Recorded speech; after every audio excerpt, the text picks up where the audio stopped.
All of us here are well aware of how dedicated my father was to his family. Anyone that knew him was well aware of how loving a father and dedicated he was as a husband. Today, however, I would like to tell some stories that very much reflect the person he was.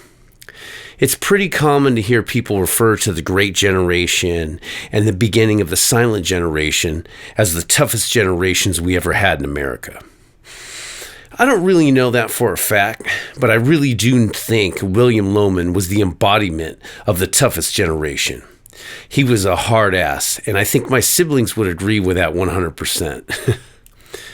But he never asked us to do anything that he would not do himself in spades. My father had a really, really tough job. He was a bread salesman back when you could make a really good living in such a profession. As you might have guessed, it was really a commission-driven business for someone in sales. In order to assure you optimize your earnings, you had to work and miss as little time as possible. My father never missed a day of work. I remember being in grade school, and there were several times I woke up at midnight or 1 a.m., and I could hear him violently throwing up. Every time this happened, I remember thinking, oh, hell no. There's no way he's waking up to go to work. Just like clockwork, my dad's alarm would go off at 4:30 a.m. and he would rise and leave for work. Of course, I would still be sleeping. I would wake up, and to my amazement, he was already at work for several hours. My father had many layers to him, skills that he would keep packed in his brain until he truly needed them. Looking back on it, my father was a mechanical engineer without ever having majored in it in college. He had the most analytical mind of any person I've ever met.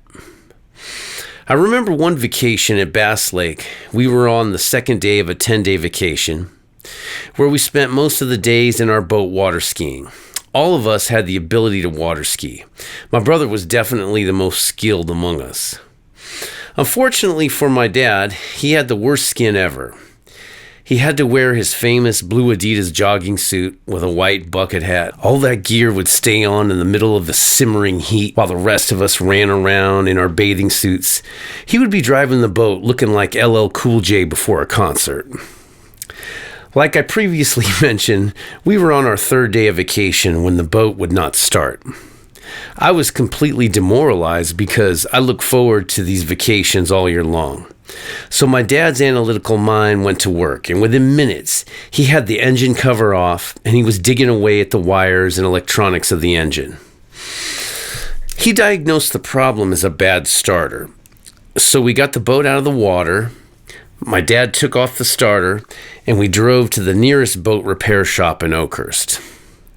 Just our luck, it was going to take 2 weeks to get the part. I assumed our vacation was done. However, Dad just got real quiet, and I could see the wheels turning. When we got back to the lake, my dad set the starter on the picnic table and got out all of his tools. I watched him curiously take the starter apart. I sat and watched in silent amazement. After several hours, I saw him get up and cut some of the metal from a chain link fence.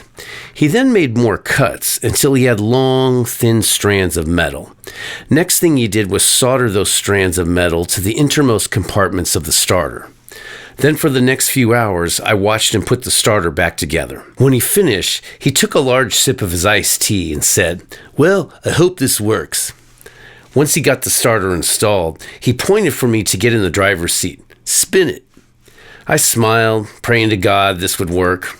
I turned the ignition on, turned the key to the right, and the 100-horse Evinrude loudly rumbled to life. The engine cover was still off, and the boat was out of the water. My dad waved his hands across his throat, telling me to turn it off.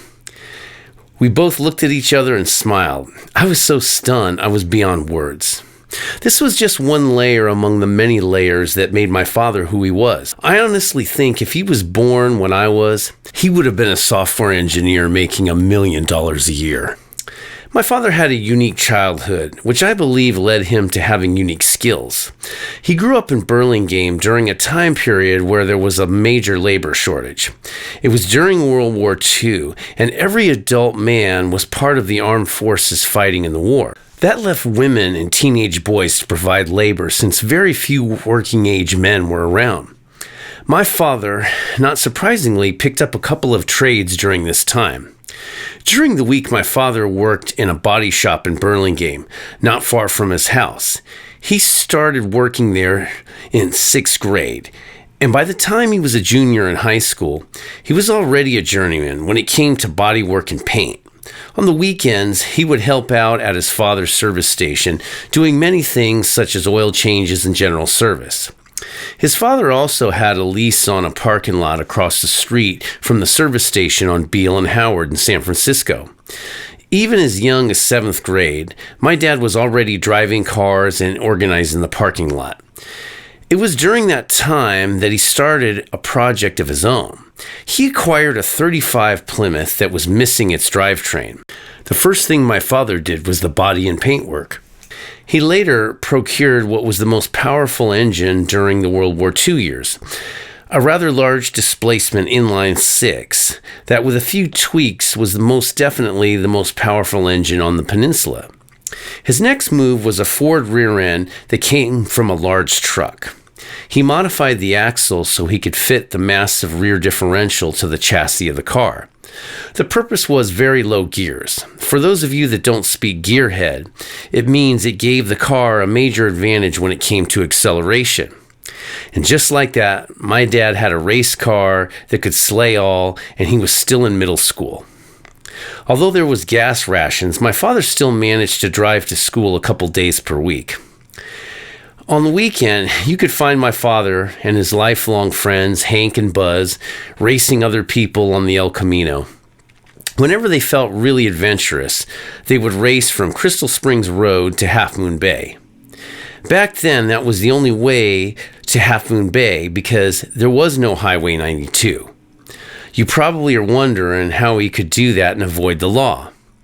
That's because there was only one police officer in Burlingame. He was old. He also had some mild dementia, but he was the only show in town. And that presented many opportunities for fun. It was definitely a unique childhood, and my father maintained his childhood relationships for the rest of his life. Very rare, and I think it really shaped my father into the person he became. Eventually, the war ended, and things slowly returned to normal with a robust workforce once again. Growing up fast and having the level of freedom and responsibility that went with it gave my father strength, wisdom, and knowledge that was unique. In many ways, he passed those traits on to us. For that, I will always be grateful.